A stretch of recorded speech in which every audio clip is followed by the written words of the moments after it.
तुम ही रो रही हो, तुम ही लो ना, भगाओ दोषों को। भगवान का नाम पारू दिवस निस ध्यान तुम्हार कपाट, लोचन निज पद जंत्रित प्राण जाए कहीं बाट। भगवान का नाम रक्षा करेगा। विभीषण के ऊपर कोई प्रहार नहीं कर पाया, जितने क्षेत्रफल में रहता था कोई दोष नहीं प्रवेश कर पाया।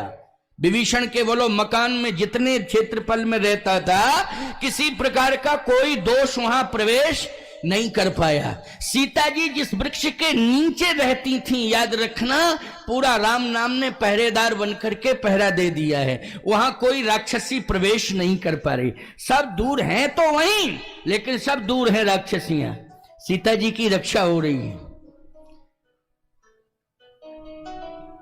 भोजन बनाती है तो हे कृष्ण गोविंद हरे मुरारे, हे नाथ नारायण वासुदेवा।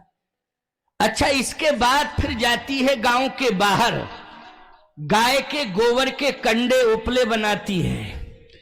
उस समय भी बनाते समय हे कृष्ण गोविंद हरे मुरारे, हे नाथ नारायण वासुदेव। एक दिन क्या हुआ कि कंडे चूंकि बाहर रहते हैं, कोई चोरी ले गया। अब चोरी ले गया कंडे तो उसने अन्न जल का त्याग कर दिया। एकनाथ जी बोले देखो सोना चांदी नहीं गया, कंडे चले गए, चले जाने दो, भोजन कर। कहा वो कंडे नहीं है, उन कंडों में भगवान कृष्ण की भक्ति है, कूट कूट करके भक्ति भरी हुई है। भगवान कृष्ण की भक्ति कूट कूट करके भरी हुई है। अरे तो कोई ले गया होगा तो उसके घर में भी भक्ति पहुंच गई होगी। अगर कोई कंडे चोरी से ले गया होगा तो उसके घर में भी भक्ति पहुंच गई होगी। एक बात आपको बतावें, गलत नियत से कोई काम करोगे सफलता नहीं मिलेगी। गलत नियत से कोई काम, अच्छा एक बात बताओ, चोरी से ले गया हो तो चोरी करना पुण्य है कि पाप है? जल्दी बोलो। वो भक्ति के भाव से कंडा ले गया है कि चोर बन करके चोरी के भाव से ले गया है? जल्दी बोलो। वो चोरी के भाव से ले गया है। अच्छा, हनुमान जी का मुकुट चांदी का कोई चोर चुरा ले जाए तो तुम क्या कहोगे? हनुमान जी की कृपा हो गई, हनुमान जी की कृपा ले गया वो।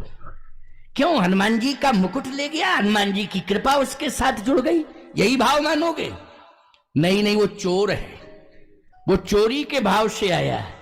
ना उसने हनुमान जी को हनुमान जी माना है, ना मुकुट को मुकुट माना है। उसने तो केवल चोरी की है। और ईमानदारी के साथ बताओ, उस मुकुट की दुर्दशा की होगी, कई टुकड़ों में बदला होगा और फिर उसने सबूत मिटाया होगा। बोलो मिटाया होगा कि नहीं मिटाया होगा? और सबूत मिटा करके किसी दुकान पर बेच दिया होगा उसने। बोलो भाव गलत है कि नहीं? जल्दी बोलो, भाव गलत है कि नहीं? भाव की बात है। एकनाथ जी की पत्नी कहती है कि भाव उसका अच्छा नहीं था, उसे जरूरत थी तो मुझसे मांगता, लेकिन चोरी करके ले गया है इसलिए भाव अच्छा नहीं है। जब तक मेरे कंडे नहीं मिल जाएंगे मैं अन्न जल ग्रहण नहीं करूंगी। अब बड़ी समस्या आ गई, इतनी बड़ी समस्या आई भैया, कंडों की पहचान कैसे? कंडे में कंडा डाल दो, पहचान खत्म। क्षेत्र में एक ही साइज के कंडे बनते हैं, बोलो बनते कि नहीं बनते हैं? तुम्हारे क्षेत्र में जिस साइज के कंडे बनते वैसे कंडे में कंडे डाल दो तो फिर क्या पहचान है? कोई पहचान नहीं है। एकनाथ जी ने कहा यह बात समझ में नहीं आ रही है, तू बहुत जिद्दी स्वभाव की है, क्या समझाऊं तुझे? कहे नहीं, मुझे विश्वास है कि मेरी वस्तु मुझे मिलेगी। अच्छा तो कहां मिलेगी? चलो, गांव के बाहर जितने कंडों के ढेर लगे थे का पहचान, और फिर इसके बाद ना मिले तो सबके घरों में ले चलेंगे। और किसी ने अगर जला के भस्मीभूत कर दिए हो तो, जब किसी ने जलाकर के कंडे भस्मीभूत कर दिए हो तब क्या करेगी तू? कहा प्रयास तो करना चाहिए। क्या करना चाहिए? प्रयास करना चाहिए। बोलो भाई, प्रयास करना चाहिए कि नहीं करना चाहिए? प्रयास करो, उदास मत हुआ करो, प्रयास किया करो। जैसे ही एकनाथ जी लेकर के चले तो एक ढेर के सामने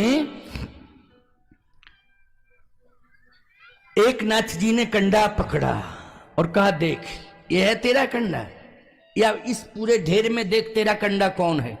कहा ऐसे नहीं, हाथ से कंडा पकड़ने से पता नहीं चलेगा। फिर पत्नी ने कहा कान से लगाओ कंडा। हाथ से कंडा नहीं, हाथ में कंडा नहीं, कान से लगाओ कंडा। कान से क्या कंडा बोलता है? जैसे मैं कह रहा था दीवाल बोलती है, समझ गए हो ना? क्या बोलती है? दीवाल बोलती है। राम नाम की आवाज विभीषण जी जिस भवन में रहते थे उस भवन की दीवाल से राम राम राम राम राम राम शब्द ध्वनित हो रहा था, राम का नाम निकल रहा था। कहा कान से लगाओ।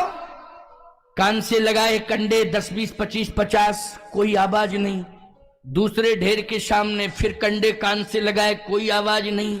तीसरे ढेर के सामने गए, कंडे 10 25 50 कान से लगाए, कोई आवाज नहीं। एकनाथ जी ने कहा तू पगली हो, मुझे पगला बना दिया तूने, अब कानई से कंडा लगाते फिर रहे हैं।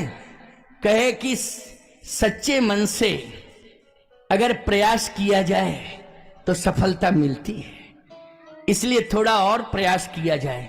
चौथे, पांचवें, छठवें, सातवें ढेर के सामने जिस समय पहला कंडा उठाया और कान से लगाया तो कंडे से आवाज आ रही थी, हे कृष्ण गोविंद हरे मुरारे, हे नाथ नारायण वासुदेव। बस हृदय से लगा लिया, मेरे कृष्ण मिल गए मुझे।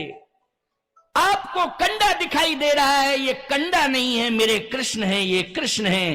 क्योंकि गोबर के कंडे बनाती थी ना, किसके? गाय के गोबर के। गोबर भी किसका था बोलो? गाय का गोबर था। ईमानदारी से बताओ, पूरी दुनिया किसके पीछे दौड़ती है? पूरी दुनिया कृष्ण के पीछे दौड़ती है। कृष्ण गंगों के पीछे